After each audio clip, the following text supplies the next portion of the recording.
Good morning বন্ধু বান্ধৱীসকল, আপোনালোকক সকলোকে আমাৰ নতুন চেনেল নিবি চিম্পল ভিলেজ লাইফষ্টাইললৈ স্বাগতম জনাইছোঁ। ৰাতিপুৱা পাকঘৰৰ পৰা আৰম্ভ কৰিছোঁ আজিৰ ভিডিঅ'টো। মানে ধনৰ বনাই আছোঁ মই টিফিন। আজিকালি ধনে টিফিন খাব নিবিচাৰে, তথাপি মই এনেকৈ অকণমান বনাই দিওঁ বুলি ভাবিলোঁ। কণী হ'লে খায় আৰু বেলেগ বস্তু হ'লে নাখায়, এনেকৈ ঘূৰাইয়ে লৈ আহে। আৰু ইপিনে দেখিছে নহয়, বতৰ একেবাৰে বেয়া, বৰষুণ পৰি আছে। নাজানো কেনেকৈ যাব, এনেকৈ ৰাতিপুৱাৰ পৰা বৰষুণ হ'লে যোৱাতে অকণমান দিগদাৰী হয়।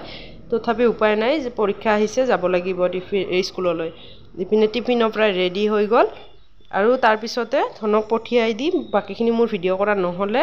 ইপিনে দেখিছে নহয়, আজি গডৰেজৰ কাপোৰবোৰ একেবাৰে গোটেইবিলাক উলিয়াই দিছোঁ বাহিৰলৈ। গডৰেজটো চাফা কৰিম আৰু ছাইডটো মই বেলেগ ছাইডত লৈ যাম গডৰেজটো। এইপিনে অকণমান দিগদাৰী হয়, সেইকাৰণে ইপিনে কাপোৰবিলাক ওলাই থৈ আৰু তাৰ মাজে মাজে গৈ মই পাকঘৰত ভাতো বনাই আছোঁ আৰু কামখিনিও কৰি আছোঁ। মা আছে, মায়ে ভাত বনাব, সেইকাৰণে মই মাজে মাজে গৈ ভিডিঅ'খিনি কৰি আছোঁ। এইখিনি তিতা ভাজি, তাৰপিছতে মায়ে বনাই আছে কচুৰ বৰ। সেইকাৰণে মা থাকিলে কথাটো অকণমান বেলেগেই হয়, সেইকাৰণে আজি ভালদৰে অকণমান ভিডিঅ' বনাব পাৰিছোঁ। নহ'লে কচুৰ বৰ কাটোতে মোৰ ভিডিঅ' বনাবলৈ বহুতেই অসুবিধা হয়। ইপিনে মায়ে পাকঘৰত বনাই আছে ভাত আৰু মাজে মাজে মোক সিপিনে সহায়ো কৰি আছে।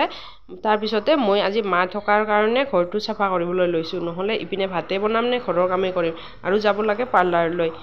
বহুতে দিগদাৰী হয়। যিসকলে এনেকৈ ওলাই যায় সিহঁতে নিশ্চয় গমেই পায় কেনেকুৱা লাগে ঘৰৰ কাম কৰি বাহিৰলৈ ওলাই যোৱা সময়খিনি। এনেকৈ কচুৰ বৰ প্ৰায় ৰেডিয়ে, নিমখত এতিয়া তিতাই থ'ব। আৰু আমাৰ তাৰপিছতে ইপিনে দালি আৰু ৰঙালাও ভাজি, তিতা ভাজিখিনি হৈ গৈছে। আৰু ইপিনে ঘৰৰ অৱস্থা একেবাৰে নাই, শেষ হৈ গৈছে।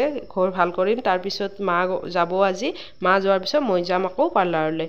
আজিলৈ ইমানে, বাকী ভিডিঅ' কৰা নহয়।